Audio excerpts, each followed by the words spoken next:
Om.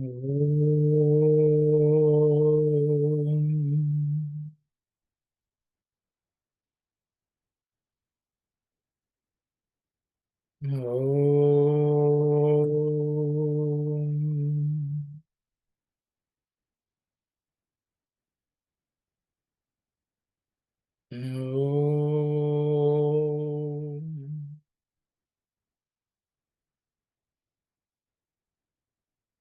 Sairam, everyone.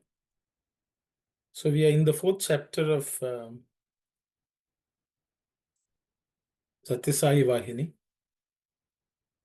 Swami seems to have titled this, at least this chapter has been titled as The Wonder of Wonders. And I think the last week you all discussed about some basic principles of Bharatiya Paramartha, or the Bharatiyas' beliefs. Swami, I think, said that everyone believes that each one is an Atman. The center of the Atman is in the body, but the circumference is everywhere. There is no limit to it.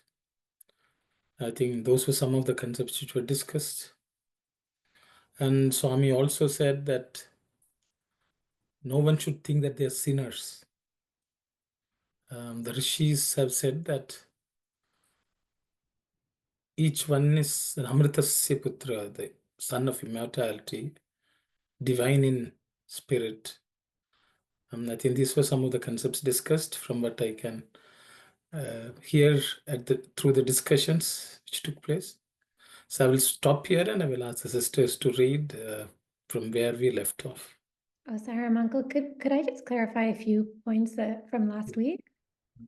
The first line was all Bharatiyas believe that each of them is one Atma. And in the Telugu, Does it says each one of them is one Atma? in the Telugu you can see it says Tanokka Atma. భారతీయులు తాను ఒక ఆత్మ అని విశ్వసించుందరు. Swami is saying that one is an Atman. I think that's all it is. Tan Oka Atma means, I am one Atma. That means there are multiple Atmas. I would say. One is an Atma. I think that's good enough. I am one Atma.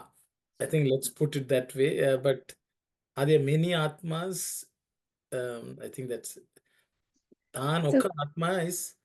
See, there are two ways of looking at it. I think Brother Prasad is also here. Tan Oka Atma is one. Tan Oka Atma. It's the usage in I think in Telugu is. In Tamil, for example, say Nan or Atma. Okay. That means it's not Nan Oru Atma. Nan Oru Atma. I am an Atman. I think that's the way to take it, is my view. That I am an Atman. I am an Atman is better than I am one Atma. I think that's where we can get confused. I thought there was a bit of a confusion because, each death and birth, the center of the Kendra of the Atman moves from one body to another body. Then there was also, discussion. That means are there many Atmas? I think that was one of the things. See, the way I understand, maybe I will just contribute to my piece to it. It's not necessarily this is the only way, but just an additional, a different way of looking at it. See, the Atman is one,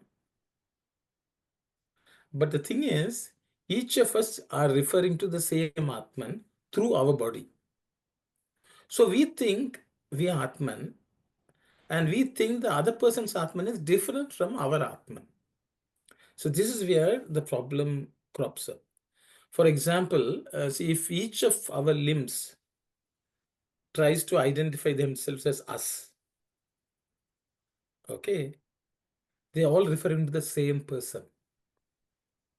But the hand will say, my Atman is inside me. The leg may say, my Atman is inside me. See, externally, when you look at it, they all seem to have different. But they are all referring to the same Atman, which is the Paramatman. Though then you can say, what is Jivatma? The Jivatma is when a finger says I am Atman and it tries to slightly differentiate the Atman which it's referring to, then you have the multiplicity. But that does not mean there is a different Atma. So it's same thing in the previous chapter. Swami said, Ekam Sat Vipra Bahuta Vadanti. The truth is only one, but the Vipra, the wise ones, call it by different names. That doesn't make the Sat multiple. Swami would say the sun, and there's nothing called Japanese sun, US sun, Australian sun. All are referring to the same sun. Mm. They are looking at the sun at different points in time. They may see different shades of the sun. However, the sun is only one. So the Atman is also the same. When they say Kendra, I think one of the points which Prasad said, it is you are referring to a place. It's Kendra is a place. That's what he was saying. That means we are all ultimately all the centers is one only. They are referring to the same one. So that's why I think in that sense, I think Than Oka Atma means there's not each one is a one Atma. Actually, they may imagine them to be one Atma. However, it's all one Atma. Okay, I hope I am an So Atma. I think that's let's leave it at that. Okay, rather than say each one is one Atma. each of them believe each of them is Atma or is an Atma. Exactly. Each one, the Atma. See, they believe that they are each one the Atma. Okay, The okay. word which is used is the Atma. So the translation is pretty accurate. Oh, okay. Each one the Atma. Okay, Oh. I hope that clarifies. So the translation is very accurate, is the way I see it. Okay. So then my next question was about the Kendra. Hmm. So there's no limit for the Atma, but the center of the Atma is in everybody. Mhm. So the Kendramu, Matramu, Shariramuna, Nundunu. So yeah, so you were saying the Kendra is only one? Because there's definitely many bodies. So each body has a center or Kendra. So doesn't that mean there's multiple centers? So you should say, I think I will go back to the parity. The word parity was used. Parity is periphery. Oh, Okay. Kendra is one inside the body. There's no limit to the parity. Okay. So the circumference is everywhere. So for example, each of us is one point in the circumference. So if you have a circle, mm, then you have multiple points in the circumference. All of them will say there's a center beneath me. In a circle, the center is only one.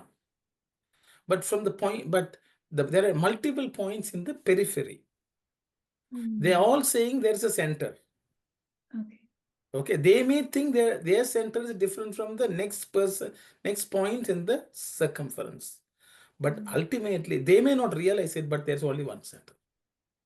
Okay. Okay, so the thing is, what happens is when we move from one point in the circumference to another point in the circumference, there is birth and death. And then Swami saying the Kendra shifts.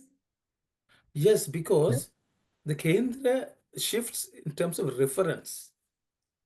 Okay. Kendra doesn't move. Hmm. Kendra doesn't move. But in terms of relatively, for each person, each point in the periphery, the Kendra seems to be shifting from the point of the peripheral point. Okay. Not necessarily the Kendra in a circle. When you stand at each point and look at it, is the center changing? No, but from where you are looking at the center changes. Okay. So And then we have a study circle here, okay? We are all reading the same thing. mm, But each of us is looking from each person's point of view. Like, for example, I make my statement, I stop.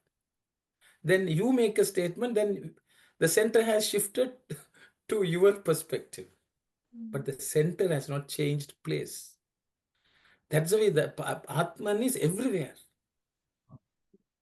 So that is my understanding. So I think we should be clear because Atman is only one. But everyone refers to the same Atman because without Atman, the periphery doesn't have any existence. Yeah, The brother, I think, circumference doesn't have any existence. So, yes, brother, please go ahead. you know, is it what is in this way? Is it Atma is everywhere, but the reason why they use the Kendram is, but you can find it in shariram, right? It's like a placeholder. It's inside. Yeah, So it I think resides then the within question, yeah, it's inside us. From that perspective, Kendra. Yeah. it's not a, I think sometimes what we are trying to do is we are trying to look at it from a physical, geographical location. Mm. This is actually, it's more, it is a way of expressing something which is very subtle. Mhm. So if you look at it from a physical geography, an area, there's okay, here's the center.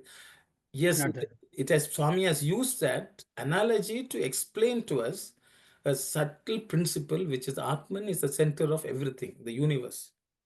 It is the center in everyone. So when we die and are born, we suddenly start looking at the center from that new perspective. But the thing is, one day when we identify with the center, even if the peripheral shift happens, you will not see any change. That's why you cease to die. So as soon as you identify yourself with the center, you cease to die. As long as you identify with the peripheral points, you will die and you are born. You are dying, you are born. Okay, that means peripheral point is nothing but physical, our body and mind. Okay, so that's the way I understand. I hope I have not confused the issue too much. Then the next one that Swami was saying was from birth to birth or from death to death, Yes. the Atma either expands or shrinks. Yes. So which Atma expands or shrinks? From the point, Atma neither expands nor shrinks, but the identification of the Atman from the peripheral point. See, as soon as you add, say, Maranamu, Jananamu, death and birth, Swami has already said the Atma cannot be cut, cannot be wetted, nothing. Okay, so the Maranam and the Jananam is only from a perspective of body. Okay, so from the perspective of the body, the expression of Atma can shrink or decrease. So, for example, I think there was a discussion about Purna Avatar and all that. Okay, is Swami Purna Avatar or Shirdi Sai Purna Avatar? Together they are Purna Avatar, all this. See, Swami has discussed this at different points in time. See, all avatars are Purna, but what they express in their life could be limited or unlimited. Okay, so the same way, what actually shrinks and expands is the expression of the Atma through each of the bodies we inherit. So, for example, each person may express different degrees of that Atman through their body. But the Atman doesn't shrink or expand. So, the word Swami has used is Vyakochamu Sankochamu. So, I think Auntie had asked and I had told her, Vyakocham is blossoming. Okay, so when you take birth after birth, if you are on an upward path, you will be blossom more and more. If you are on an opposite path, you will shrink and shrink in terms of what you express of the Atman. Okay, but the essence, Atman itself is, Atman blossoms in a person.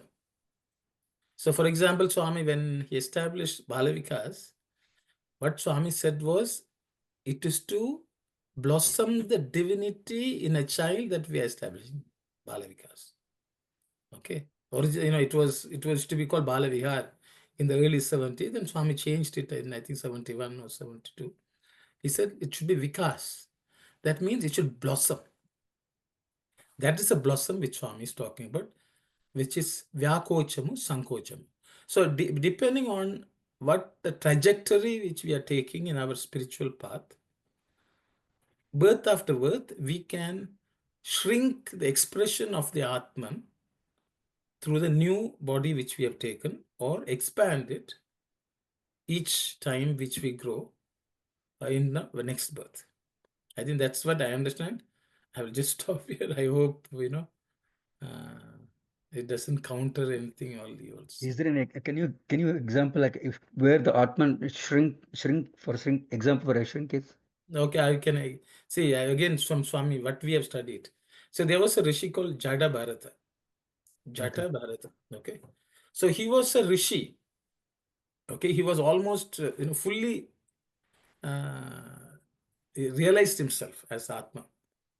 But what happened at one point, he saw a deer giving birth and it was an orphan baby. He sort of got attached to it little. Go. So what happened in the next birth, he became a deer. Oh, okay. He did not lose most of what he had learned, but there was a shrinkage in that person. But in the next birth, he was born as Jata Bharata. He was fully realized. So you can say the first time there was Sankocham, the next time there was Vyakocham. So this we bring about. These are examples. Again, this is my understanding of the example. I think there was also a discussion, can a human being become an animal? Animal can become, that discussion also was there. But I don't want to get into it too much. But the thing is, these are examples which Swami himself has given. I think it is in Sandeha Nivarani or I think in Sandeha Nivarani, if I remember. Others can correct me. So that is just a small example. So what happened? That such a great rishi became a deer. Okay. So though the knowledge was there, it got a bit shrunk. And he had to take spend one lifetime. And then the next birth, he again blossomed. Okay, so that I would say is an example. This is when I am reading, I am also trying to understand and grasp. So I thought this is the example. It struck me. So you asked, and so I have given. Yeah, thank you. I think that clarified me because I was questioning same thing. How can I imagine this shrinking? But no, this explained me. Thank you. Yes, Brother Sai Satish.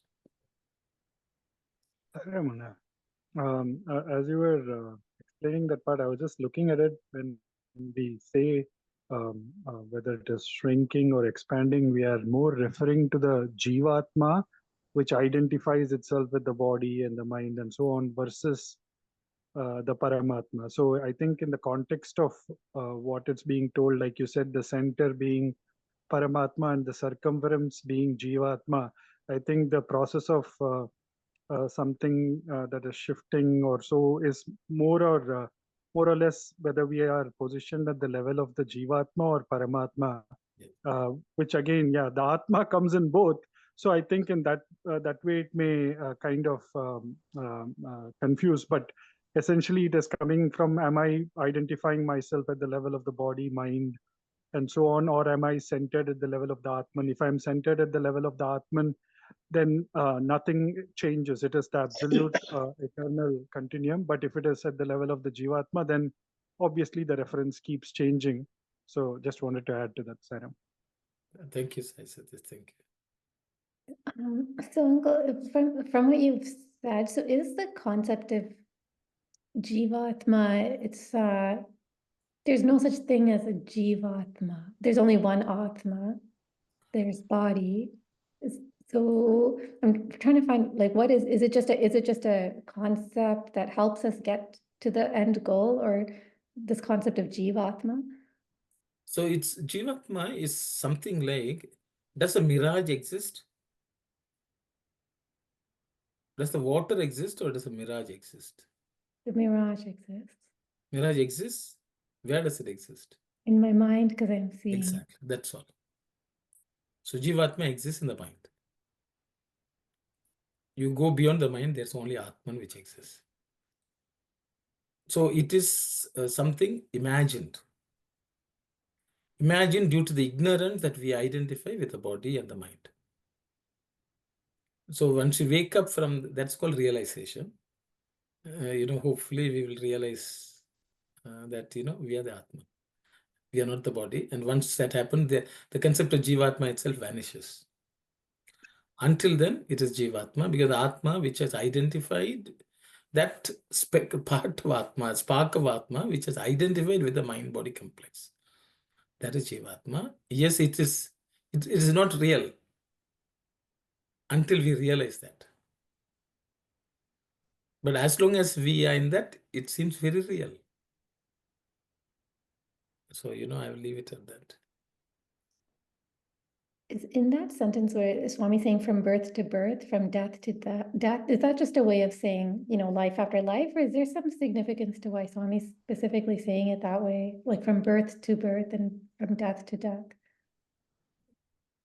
See, I think, I mean, say, I think there must be a reason why Swami has said birth to birth and death to death. I think sometime back, there is a point between birth and death. You are born, death, there is a transition happening.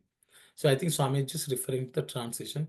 Some people look at only birth to birth, some people look at death to death. Swami always says, many people are worried about next birth, but you should be worried about next death. So, how we count the movement from one body to another. Are we counting from a death to death or birth to birth? I think it's just, Swami is just pointing to both the events. Ideally, we should die and we should not be born again. If you're born, you will definitely die. So I think there must be some significance in that, but I will stop here. Others can comment. And then, so you were saying how, there's a spark of Atma that is associating with the mind and the body, and that's Jivatma. But so Swami himself is asking this question, like, how can the Atma, which is consciousness, which is pure, which is complete, how can it ever be deluded into thinking that it's... So that's a wonder of wonder, how do people imagine that? Okay. Swami, it's a rhetorical question. Why Swami has asked is, he wants us to understand. We ask this question and inquire, is the way I understand. We should ask ourselves what happened to us. And then, of course, Swami says you cannot unravel it also, Swami has said. So just realize that you are Atman and that's it. How did that happen is very difficult to discuss. That's the wonder. Because he's saying that the Bharatiyas, they did not run away from this question. I'm trying to understand what was the answer that they gave. So the thing is, I think others will not understand. The answer to the question is experience. I think that was also discussed. The thing is, if I experience, say for example, if somebody says, can you describe what is sweet? You just cannot describe. Why something is sweet? We cannot answer that question. Okay, so that's what Swami is saying. Because that's a question which cannot be answered with the mind and word. Thought and word cannot grasp and express it. And that's why Swami said no one can. So Bharatiyas, the answer to this by Bharatiyas is experience it. First have the belief, then experience it. That is the answer. I think that's what I understand, but I think Swami will clarify when we read further is what I would say. Okay. Yeah, thank you, Uncle. I think some of this you all discussed, maybe fully, not fully, but some I'm just taking, it was a good listen to see the discussions. Saira. I think Narmata's here, you could read. Sure, yeah. Saira. These are the words of the rishis. How can those who have not themselves delved into this truth appreciate this Bharatiya interpretation? Indians are the fortunate ones who have achieved great strength in spirit, holding God as Father, Mother, Guru, Friend, and the Beloved. They have adored God as dearer to them than anything or anyone, here or hereafter. How can those who are aware only of mere sensual pleasure know this supreme truth? The craving for sensual pleasure veils the truth from the inner eye. That craving manifests in multiple ways. creating more and more desires and laying down more and more urges to action. These hide the truth like a thick curtain. The recognition of this curtain is a big stage in spiritual progress. This is the Maya, principle of Vedanta.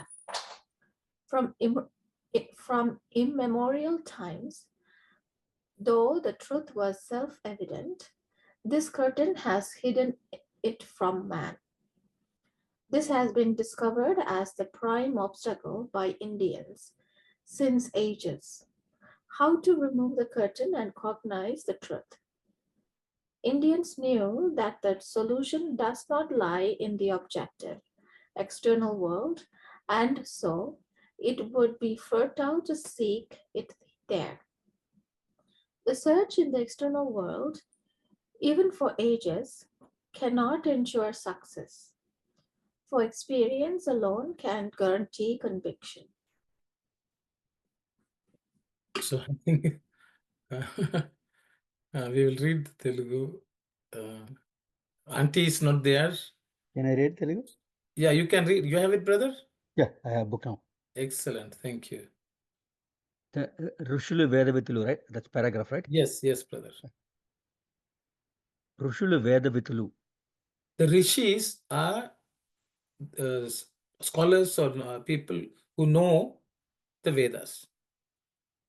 ఇట్టి భారతీయ భావములను అనుభవము లేని వారు ఎట్లు అర్థము చేసుకోగలరు? This Bharatiya experience of feeling, those who have not experienced, how can they get to know?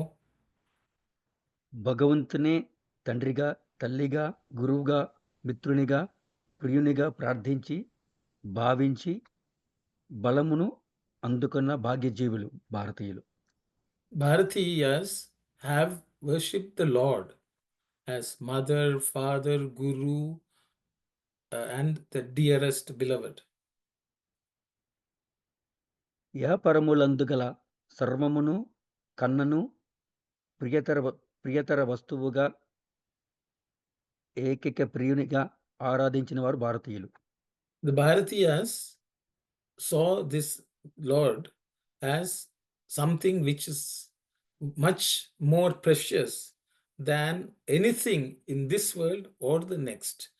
And then they worshipped that and worshipped that form in that manner. కేవలము ఇంద్రియ సుఖములనే ఎరుగు జన సామాన్యము అట్టి పరమ సత్యమును ఏ రీతిగా గ్రహించగలరు? Okay, thank you. Those who are engulfed in this sensory world, how can they experience or understand this concept? I think in the previous sentence, Swami has used Ekaika Priyuniga. That means that alone is the one dearest one. Yeah. You know, Ekaika Priyuniga, that's the way the Bharatiyas have worshipped. This cannot be understood by people who are engulfed in this world of sensory pleasures.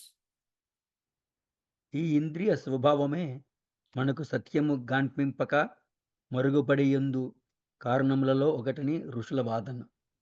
The rishis have said one of the reason why people are unable to do is this indriyas, the sensory pleasures, which actually cover or which hides this truth or experience. ఇంద్రియ భోగాసక్తి వివిధ సిద్ధాంత కల్పనము. So this the power of the indriyas, of the experience and the enjoyments of the indriyas, is something which is imagined. I think ఇది సత్యమునకు మనకు మధ్య నుండి ఒక తెర. this is a curtain which is between us and the truth. మన పరిశీలనములలో ఇది ఒక మహాఘట్టము. This understanding this concept is in our inquiry, it is one of the main stages or steps.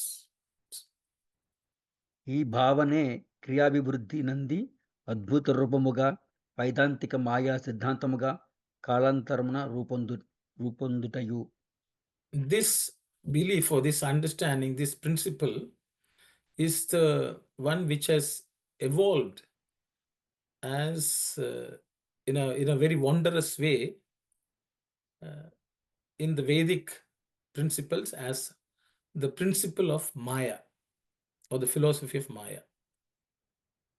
In ఈ the తె- in time as time progressed. ఈ తెరనే వేదాంతమున కానవచ్చు యథార్థ వివరణమనియు అనాది కాలము నుండి సత్యము ఈ తెరని వేదాంతమున కానవచ్చు యథార్థ వివరణమనియు. So this curtain or this curtain is the one which can be seen in the Vedantic philosophy as the real Vivaranamaniyu means the real subject, you can say, I think. Explanation. A real explanation. Thank you very much, brother. అనాది కాలము నుండి సత్యము మన కంటి ఎదుటనే దీపించుచుండియు ఈ తెర వలననే మరుగుపడి ఉండెననియు భారతీయుల గనుగొనిరి. So from time immemorial, from the time itself started, this truth has been just before us. However, though it has been effulgent before us, however, due to this curtain which covers, it has not been seen or it's hidden. That was what was seen by the Bharatiyas. మన ఈ సమస్యకు బాహ్యలోక అన్వేషణముచే సమాధానము లభింపదని భారతీయుల కెరుకపడెను. So the Bharatiyas understood that for this doubt or this question, we will not get an answer in the external world, through a search in the external world. ఎన్ని యుగముల కాలము బాహ్యలోకమున వెతికినను నిష్ఫలమే. For how many yugas, how many eons you do this search externally, it will all become futile and waste of time. దీనికి అనుభవము అత్యవసరమనియు అట్టి పరమానుభవమును బడియుటకై భారతీయులు దీర్ఘ తపస్సు చేసి వివరణ సలిపి. Okay, so for this, experience is essential. For this supreme experience, Bharatiyas have conducted very long and intense tapas. కడకు సత్యాన్ని గుర్తించి లోకానికి చాటిరని భారతీయ శాస్త్రములు చాటుచున్నవి. So then they also inquired, they did inquiry, and at the end, they understood this truth, they learned this truth, and they have explained and declared to the world through the Bharatiya Shastras or scriptures. ఇంద్రియ వాంఛలను కర్మకలాపాది బాహ్య విషయ వాంఛలను తమకును సత్యమునకు నడుమ తెరను కల్పించినవనియు. So the desires of the senses and all the activities which are related to the worldly objects, these have brought about this curtain between us and the truth, as through imagination. ఆ తెరను కర్మకలాపములచే ఛేదించుట కష్టమనియు అసాధ్యమనియు లోకానికి బోధించెను. So this curtain which covers cannot be destroyed or cut asunder through activities or any action. It's very difficult or impossible. This was taught to the world by them. I don't know, has the English covered this or? I think we have gone past, brother. I think we'll stop. Sorry. That's a very long paragraph too. Yeah. So in Telugu, but in English, the search in the external world, even for ages, yugas, one cannot achieve any result, is I think the last one. Only experience, anubhava, only through experience one can understand this. I think that's all. So I think we'll pause here, brother. So I think I think the question, Kalyan, you asked, I think to some extent Swami has answered here. That, this is external search is not going to give us the meaning. So the Bharatiyas did the internal search, inquiry, and they did dirgha tapas. They performed penance over long periods of time and discovered this, and they declared this to the world. With that, it can be experientially understood and learned and known.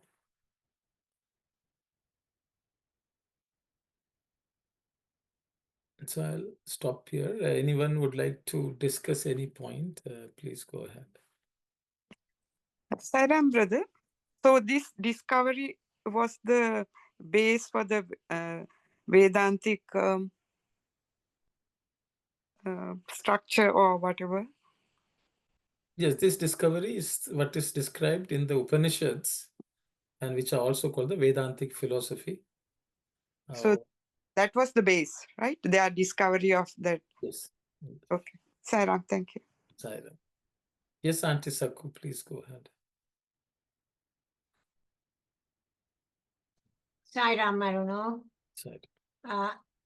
So to get this divine experience within you, a long period of meditation or all spiritual practices needed.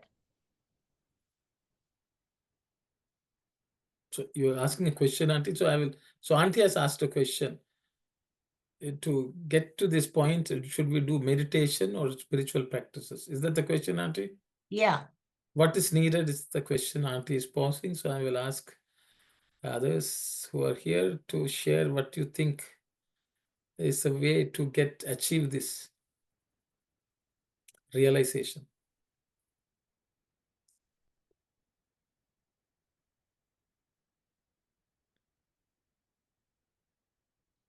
At least based on whatever Swami has discussed. I think the question is sort of answered in the paragraphs which we read. So I will, that's the way I see it, but others also can say whatever you wish to.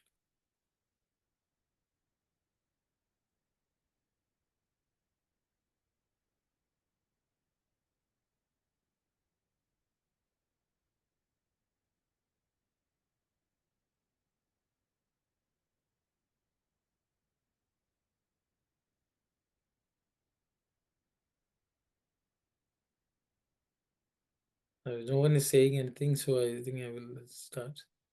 There is a Padyam actually in our center. We did our study cycle today. Swami is asking Dehendriyamulu Anagatti Manasu Nilpi Antar Mukamuche. Those are the 3 steps, Swami says. Dehendriya, I think, which Swami has mentioned, sensual pleasures. If we are caught up in the sensual pleasures, that we are not going to understand it. So I think that's the first thing which we have to give up. Then Swami says, Manasu Nilpi. We have to still the mind. The mind should not think about anything else other than that goal, which is the Lord. The third one is Antar Mukhamu. That means we should be continuously inwardly focused. I think those are the 3 things which we have to achieve to be able to get that experience of the Atman, is my understanding. And I think Swami has covered. So the biggest terror, Swami says, the curtain, the veil which covers is the sensory pleasures and our externally focused life. So I will stop here, and others would like to share your thoughts. Please go ahead.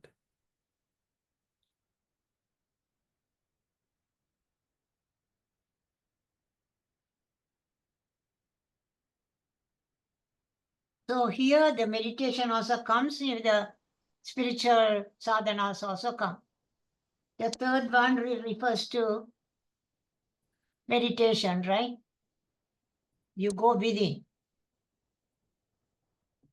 Yeah, I think it's a matter of describing what we are calling meditation.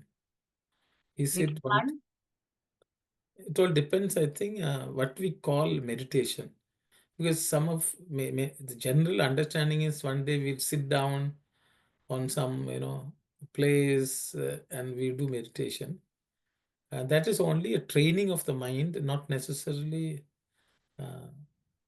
continuous meditation. Actually, so I think when Dhyana Vahini Swami has spoken about it, we start learning to meditate like that, because which is what everyone calls meditation today. But Swami would say that that state should continue off the mat.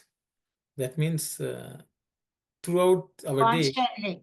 throughout the yes. I Yeah, think constantly you concentrate on God. You keep that connection with God. so. Which is antarmukhamu is the same thing, I think. Auntie.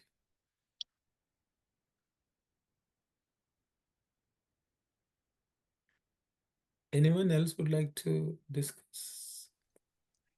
Sairam, I have this is the first day I'm attending, so I missed a lot. So I might not be right, but what I think is once the curtain is lifted, if we realize when we speak about sensory pleasures, it just if we curb our desires, like sealing on desires. Swami has said so many times about that, and so once we realize that we are trying to please ourselves, please others, please our friends, everybody, so by being extravagant and doing stuff like that, once we realize those are all just a mirage, and we don't have to, we have to be realize ourselves and be our own self, and that alone will help us, I think. I don't know whether I express myself correctly. Thank you very much, sister. Thanks. Anyone else would like to share your thoughts, please?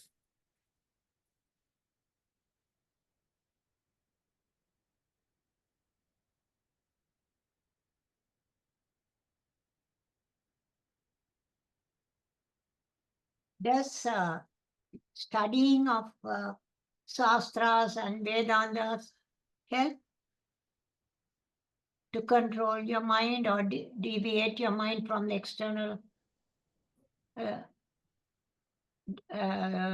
sensual pleasures? Thank you, Swan. So Auntie is asking, does the study of the Shastras help? What do others think? Yes. Yes, I think definitely like reading Swami's words has helped a lot. Putting the mind in the right good purpose, but ultimately we have to look within, right? At that, then you will realize that until then it's in a good practice, it's in a good direction. I mean, are not unproductive, it's a little productive, but reading scriptures is not the only way, I think. Then you may not be just move on, I guess. You need to be more spiritual and experienced, I guess. Thank you very much, brother. Thank you. Yes, Sai Satish, please go ahead. Hi, Ramana. Just adding to what Brother Prasad has just mentioned, that it is one of the ways of, yeah, we say Satsangatve Nisangatvam, that whole part of going from good company to no company, and then the entire thing which leads to the process of liberation. So definitely it is the more and more we keep ourselves in the company of the good and the godly, which is epitomized in the Purana, Shastras, and all of the epics and so on, it continuously reminds us of what is permanent, what is impermanent, and keeps us on track to that path. There's also, I think, a story where um, I think one guru gives a disciple, basically the disciple asks the guru that I have been chanting. Yeah, I'm sorry to interrupt. Can you be a little bit louder, please? Yes, Thank you. Is it clear now, sister? Is it okay? Yeah. Okay. Yes. So I was just saying that in this, there's a story where a disciple goes to the guru and he tells the guru that I have been learning this Bhagavad Gita and reading through these Puranas and epics and so on. Does it really help? That is what he asks. I've been doing this time and again. The guru says, okay, you take this a basket. He tosses a basket to him and he says, bring water from the bottom of, the hermitage is on top of a hillock. So he says, go and bring this water from the bottom. And it's it's a little dirty basket that he has. And even as the guru tosses it, the disciple realizes that the basket really cannot contain the water because it has holes in it. But nevertheless, since it has come as a command from the guru, he goes and repeatedly keeps fetching this water from the down of the hillock to the top of the hillock. He keeps doing this, and then he comes to the guru finally and says, like, I've been trying to fetch water, but I've really not been able to fetch any water because the water is going through the gaps in the basket. But then the guru asks him, but what do you see of the basket now? And then he sees the basket, which was really dirty and polluted earlier, has now become very clean. So in the process of getting this water again and again from the bottom of the hill to the top of the hill, though the disciple was feeling what is the purpose, ultimately it cleansed the basket. So even if we go through these Puranas and all of the study circles and other things continuously, sometimes it may like, what am I really getting out of this? But in the process of doing it again and again and again, I think the mind completely gets cleansed because it is keeping in company of the good and the godly. And that is what is the ultimate thing that in each of the sadhana offers. Sairam. Thank you very much. Thank you. That's a good one.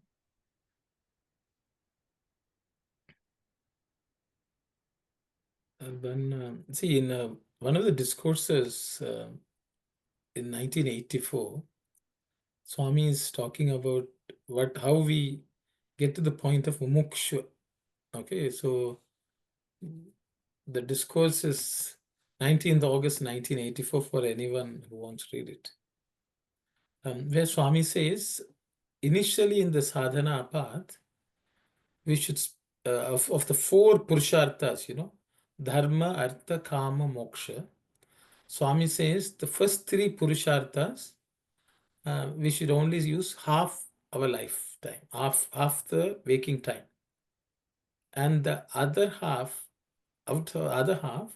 quarter should be spent for studying scriptures and quarter for contemplating, meditating on merging with the Lord. Then he says, after some time, 1/4 of our time should be spent on the first three purusharthas, which is dharma, artha, kama. And then half the time should be spent on scriptural studies, and quarter time should be spent on meditating with the goal of merging with the Lord. Then he says the next stage is half the time should be used for scriptural studies, half the time should be spent for meditating on the goal of merging with the Lord. And the final stage is all the time should be spent in working on attaining God realization through continuous meditation on this. And that state, Swami is calling it mumukshatva. That is what can be called one who is intent on liberation. So I hope that answers the question. You can read the discourse 19th August 1984. Sorry.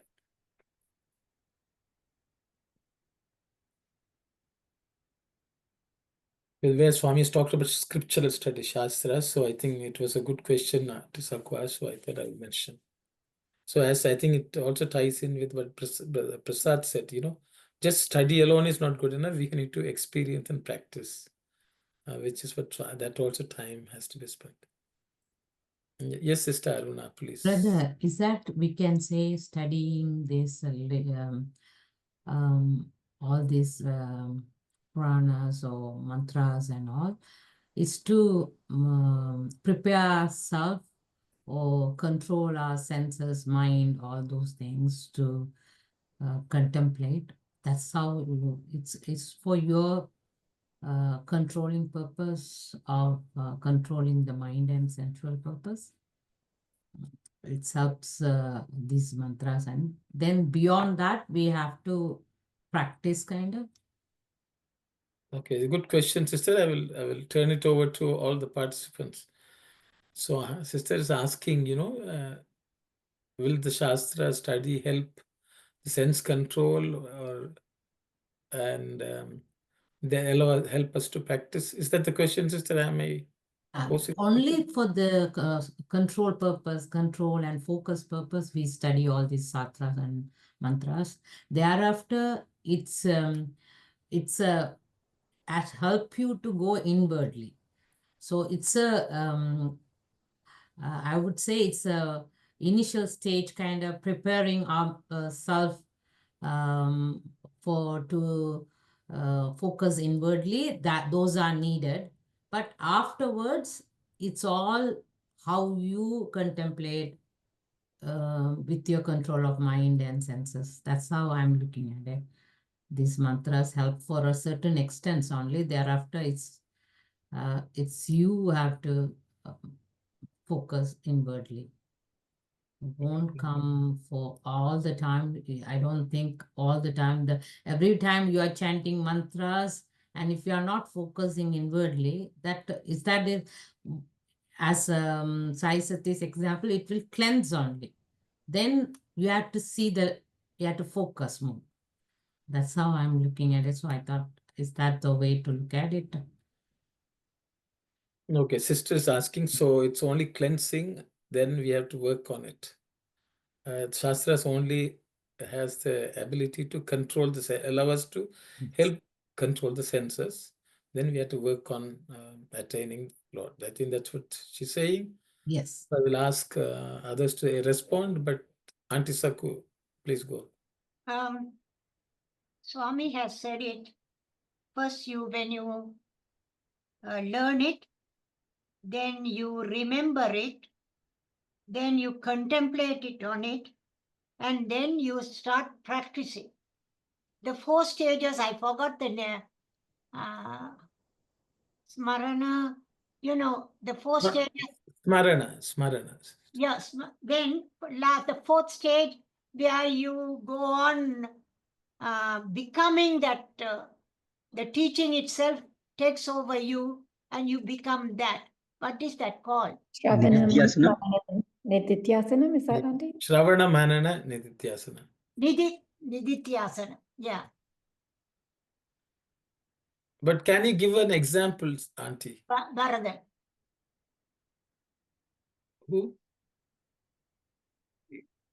Bharadan, he started the contemplating and meditating on Rama, and eventually he became like Rama.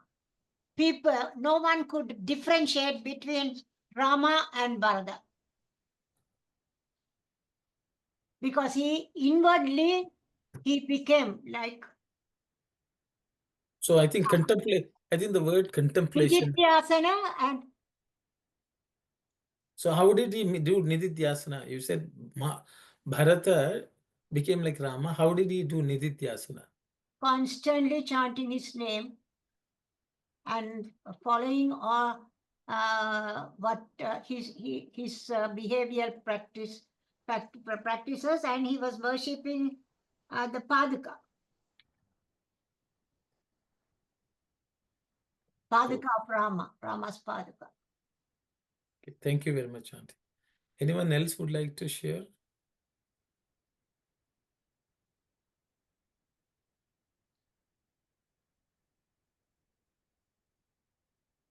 Yes, yes, Sai Satish, please go ahead.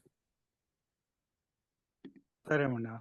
Just adding to what Saku Aunty mentioned, this again comes back to Salokya, Samipya, Sarupya, Right, and yes. Sayujya. Mhm. So in terms of whatever mantras, Puranas, or whatever sadhana we are doing, it is taking to Salokya, it is taking to the same world, or okay, if you have to say in physical parlance, we went to Puttaparthi kind of a thing. So we are going to that that loka or that plane, which helps us to take a step closer to divinity. Then from Salokya, you go to Samipya, which is the proximity. In the inward journey, it goes in the inner realm, as Anna was mentioning. When we turn inward, when we go to that realm, it is how much in proximity are we with whatever we do, in keeping in line with the Atman. Then Sarupya, where literally what Sakwanti was mentioning, where Bharata began to look like Rama, or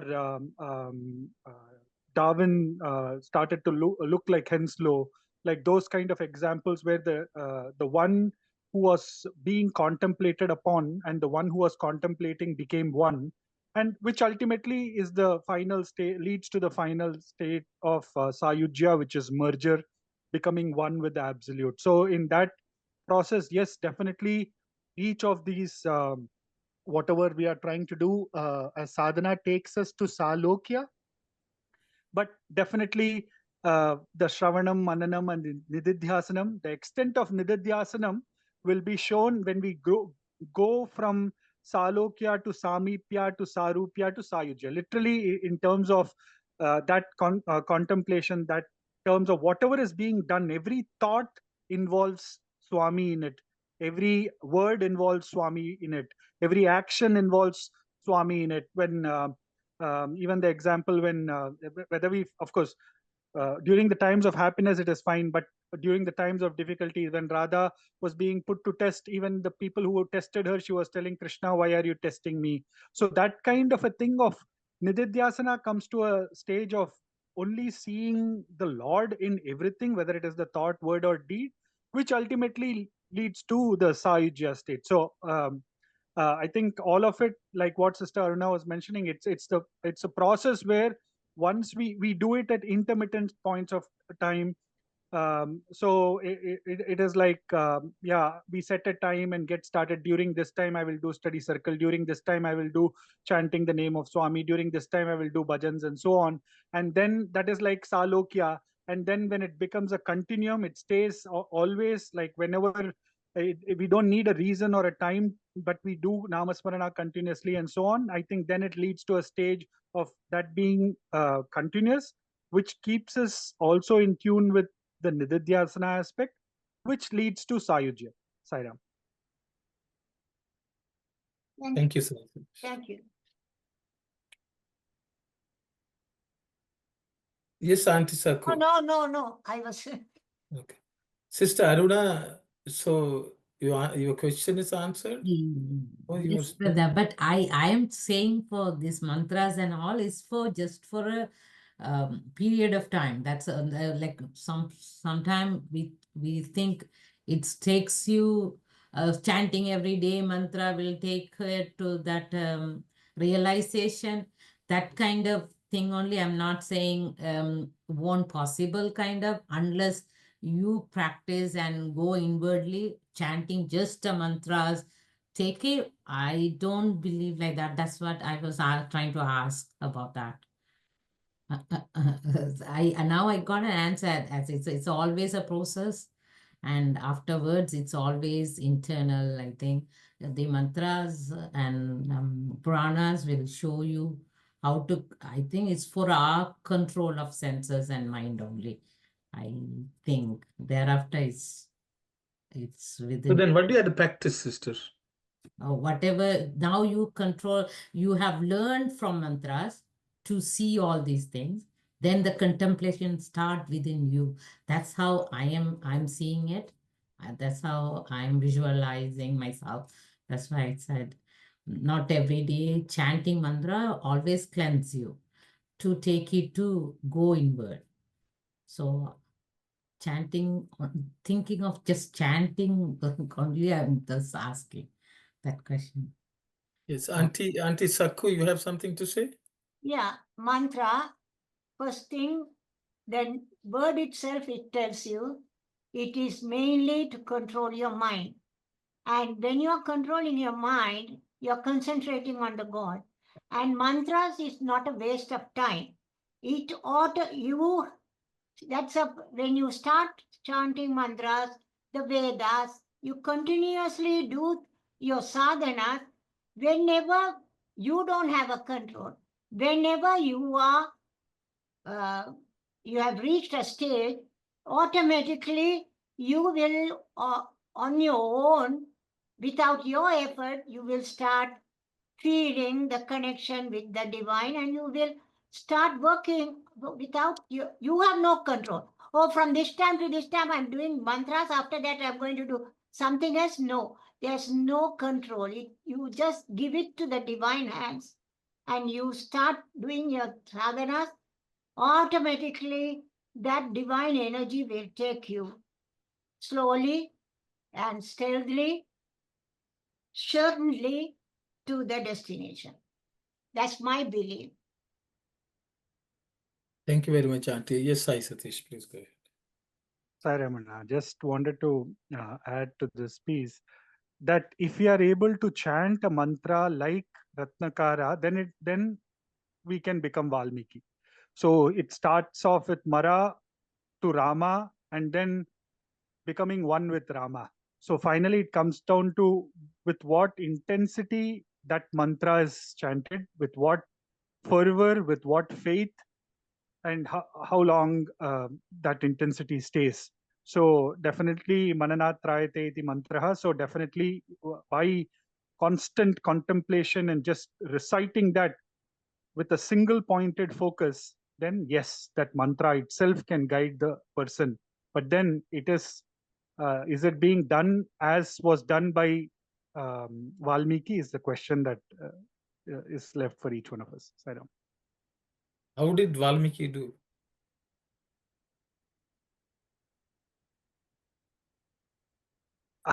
Anna, are you asking me that one? Or? No, yeah, okay, sorry. So I think what I will do is I think we should see it's one of the biggest problem for us is we think Shastra means mantra. Mantras are just to be chanted. And then without our knowledge, they will just cleanse us. Yeah. I think that's the general belief.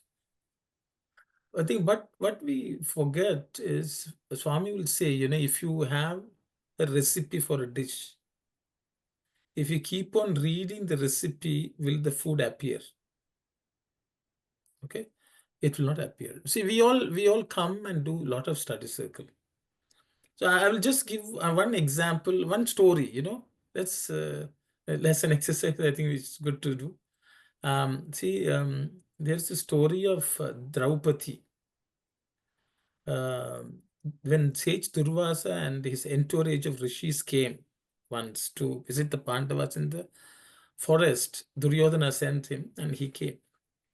And he came with his 1,000 disciples and he said, get food ready. And he went with his disciples to have bath. So Draupadi prayed to Krishna. And Krishna appeared and he said, what's the problem? He said, these people have come. We have to feed them. I don't know what to do. You have to help us. Then Krishna says, okay, forget it for now. I am hungry. Feed me something. And Draupadi said, now you are troubling me more. And he said, no, don't worry. Bring your vessel. He said, the vessel, Akshay Patra, is already washed and kept. He said, it's okay, bring. So she brought and he found a speck of some leaf or something there and he ate it. And as soon as he ate it, all the 1,000 disciples of Durvasa along with him, their stomach was full. We read this story. If we say this is Shastra, so what do we get from it? What do we learn from it? How can we practice? I'll just ask this question. There can be multiple stories like this. We all have, I think everyone has heard this story. So now we have heard this story, it's from the Shastras. What do we do with it? Do we every day recount that story? Will it make us Draupadi? Or is it controlling our senses? That means we should not eat. How does this help? This is just one example. I could have taken many of these stories here. How do we practice? What do we learn from this, and how do we practice? Saira, we have to Yes. practice 100% faith. 100% faith and one-pointedness that help us to reach this goal. Okay. Thank you, brother. So, Anyone else? Auntie Sakku, you have your hand up. You have something to say?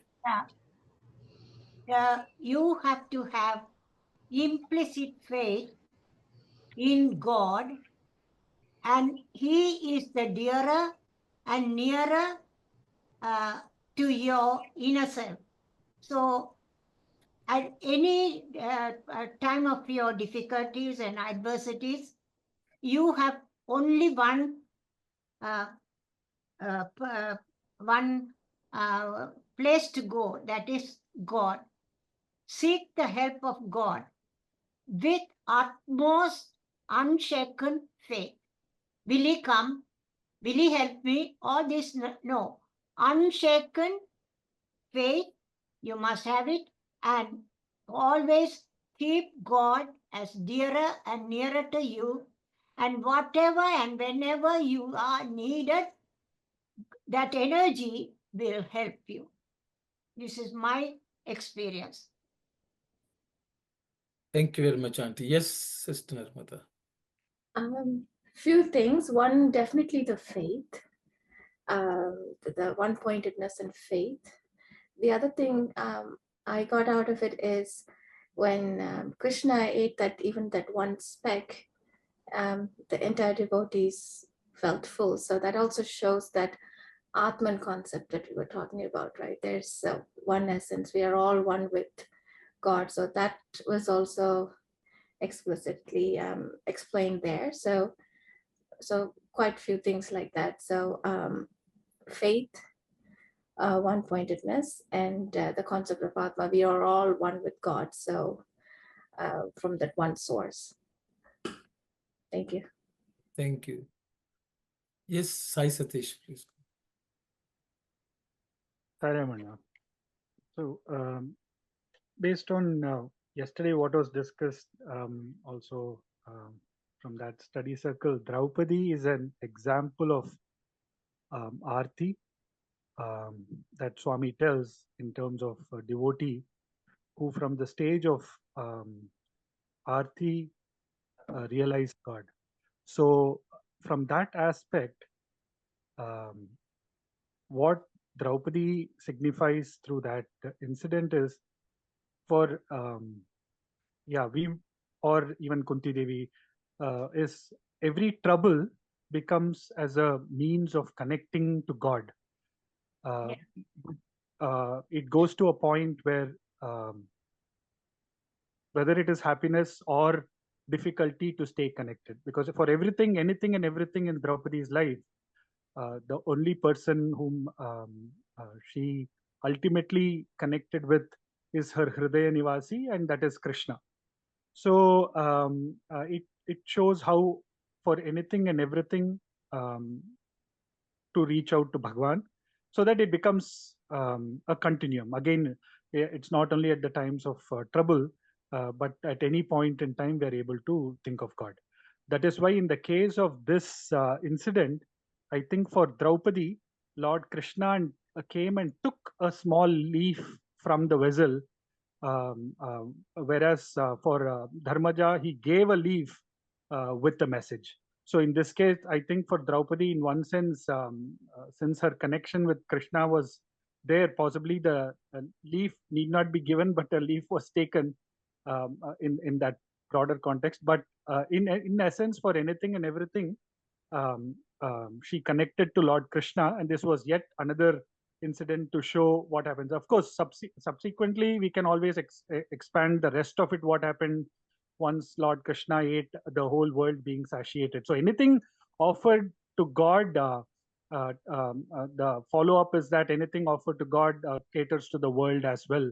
But in our day-to-day life, anything and everything can we remember and constantly connect with Swami is what I see of it, Saira. Thank you very much, Satish. Anyone else has something? Kalyani, go ahead. I can't raise my hand when I'm sharing the screen, but it's also just going to add that maybe when we nourish that our connection with God, like how she gave the leaf to Krishna, then all of our desires get satiated. Maybe that's what's represented by all the hunger of the disciples. Thank you very much. Thank you. Why I wanted to do this exercise is, we can take each of them and try to glean as much as possible and practice it. That was my point. See, one of the things I think Kalyani sort of, what most of us don't understand, we all talk faith, everything. But there's something which we have to offer also to God. Okay, the same, I think, when Sai Satish talked about Hridaya Nivasi, I'm reminded of Draupadi when she cried out. She was being disrobed in the court. And at last he cried out, Hridaya Nivasi, and Krishna came, apparently. But Krishna knew, okay, I have to help her, but can I help her was one question he had. So there has to be some reason for him to help. So he said, just because so many people cry out to God, come to our help, but Draupadi also cried. But Krishna had to check and see whether her account. Yes, Auntie Saku raised. Yeah, he was not calling directly, he was calling Dwaraka Mai Krishna and Madharavasini Krishna. So he was saying to Draupadi, I have to come all the way. From Madhura you are asking me, Dwaraka you asking me. When you call from your heart, hey, Krishna, you come. I am yours. That is the surrender situation, complete surrender. She let go her two hands and she surrendered herself completely to Krishna. Then only Krishna came to help her. Okay, so Krishna came, but could he help? I think the second question, I don't know. Yeah, he could. He extended the sari. Why? How? With his divine power. Saira. Yes. No. I know.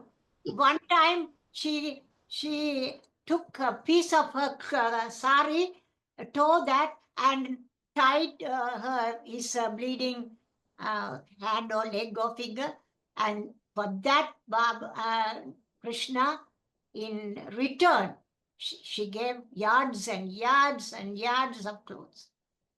Yeah. So I think, so what I wanted to say is, when we study each of them, we will also pray and say, why Draupadi you helped, you didn't come and help us. But we have missed one piece of, story, which is she had offered something to the Lord. In each of them, even God cannot help any devotee, even if they pray, even if he appears, even he's in front of us. If we had not given something, offered something of ours, God also cannot help. So, so there are many aspects to this. So once we practice all this, then suddenly Krishna will come and help us also. Swami will come and help. So what I am trying to say is, this manana means we should study each incident so much and replicate that in our own life. Okay. That is the manana, not, sitting and saying, oh, Krishna came. It does not help. That becomes mechanically chanting a mantra. Analyzing it. Understanding it and then applying it in our life, in a day-to-day life. So how did Bharata started looking like Rama? Why did he want the Paduka? Paduka reminded, you should walk like Rama. So everything which he did, he tried to understand what would Rama would have done in this position, and then did it. So through this process, that is the type of recollection of Rama Bharata did. And every question, every problem comes, he will say, okay, what did Rama do? And he did that. So even though he remembered Rama in each situation, how he would be and act accordingly. So that is the practice, putting into practice the Shastra. Not mechanically reciting the mantra and saying, oh, every day I'm chanting Rudram, you know. But how many mantras, meanings of the Rudra mantras do we know? How much are we practicing? So all that comes into play in terms of practicing the Shastra which we have learned in our daily life. That has to become 100% at some point, and then we will become the Lord. So I just wanted to, because the Shastra, how do we study? That is Shravana, or listening, then Manana, contemplating on it. All the aspects of that. Means I think each of you pointed out some point in the incident, but we have to look at every single point, and there may be something which we have all missed also. So I think that is the manana, and then we have to practice it in our life. Otherwise, Swami says today people want to lie down in the easy chair. They don't want to spend any money. They don't want to make any effort, and they're waiting for liberation to fall in their lap. So so when we studying Shastras is to know, like we have read today so much, even this year, every Yesterday line we learned has to be practiced. liberation doesn't come so easily. It doesn't come easily. So I thought I would stop Very there. scary. So I just wanted, because a few points, which we should clear. How do we study Shastras and how do we put it in practice? Nididhyasana, I think those were Shravana, Manana, Nididhyasana. Shravana is actually what we are doing today. Then we should Manana, each of us have to contemplate. Then we have to put every single thing into practice. Only then we will one day realize. Like a menu, you may have a recipe. Each aspect of the recipe you should properly apply in cooking. And then you will get the dish which you really want, and which you can eat. Yes, Brother Sai Satish. Thank you very much for that explanation, Karuno. Yes, Sai Satish, please go ahead. Hi, Ramana. I was just going to add to what you mentioned. Swami would always say, like, that cow which brings out the cud, it initially eats everything, but later on it sits in a place, it brings out the cud, and then it chews on it and chews on it and continues to essence it. So I was just saying, like, that whatever we pick through the study circles and other things, it's in everything that we do go about doing later on in our life, we should constantly chew that and then essence it in our action. So that way it stays as manana and nididhyasana. Sairam.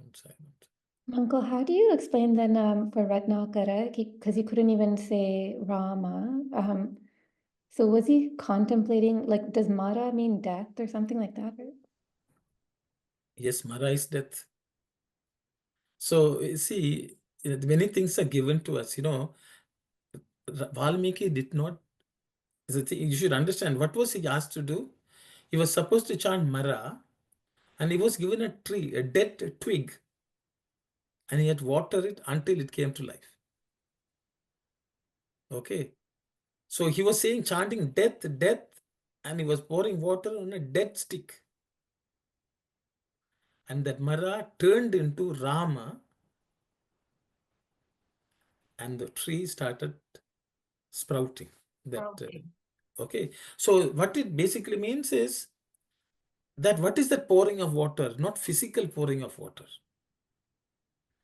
From death, all of us are actually starting from Mara only. Because this world will die. Okay. What is the water which you pour?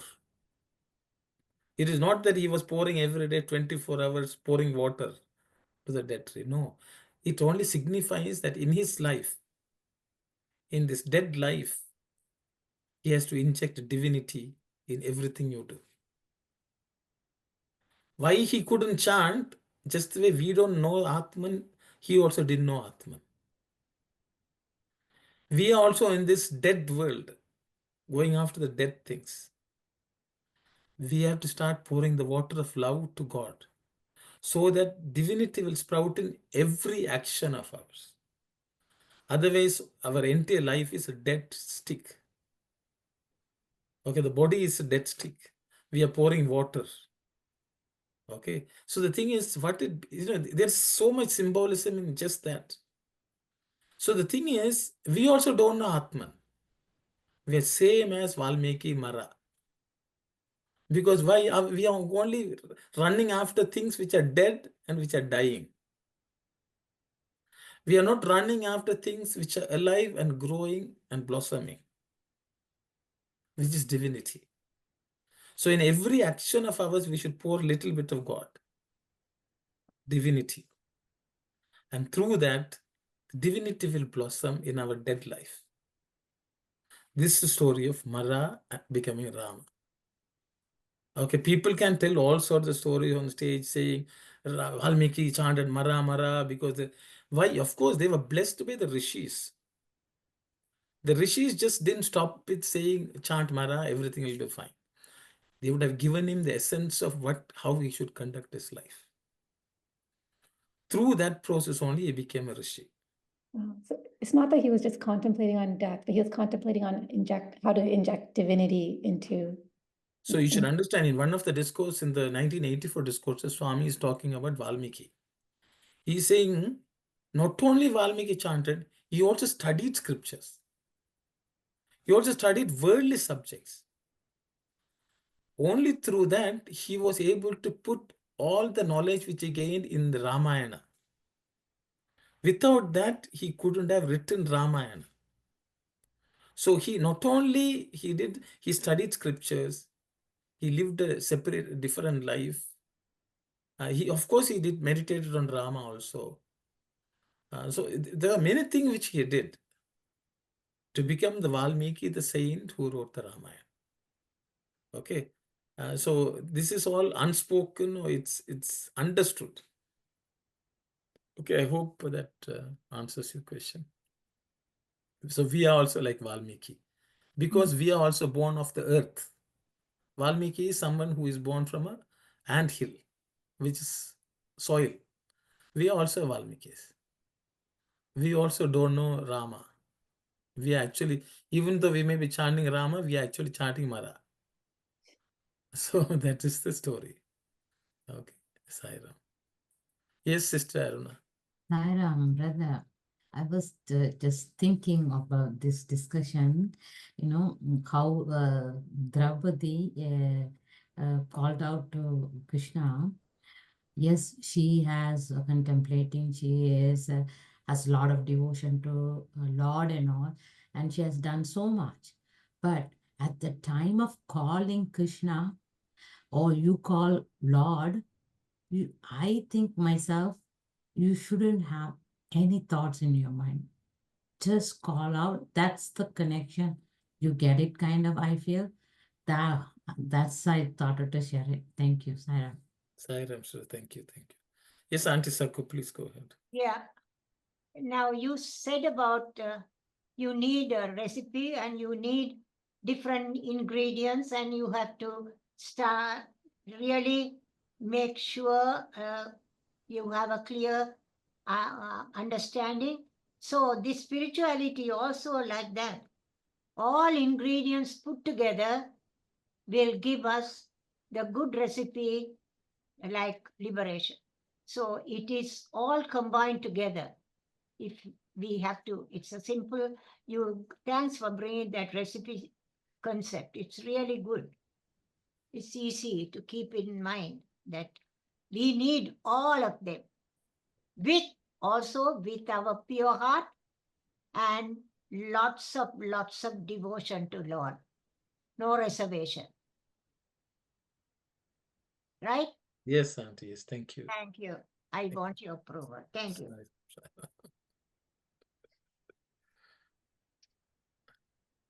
Kalyan, you have something to say? No? Okay. It's about 4:25. Sorry that, we didn't even discuss this. We only discussed the Maya principle. But we cleared the Maya principle. At least we have a theory. So ultimately, this is what, sometimes we are so we don't fully grasp the truth. And this manana, the recollection, contemplation, is to clarify that truth. And then we had to apply it in our daily life. Everything we offer to the Lord, every single thing.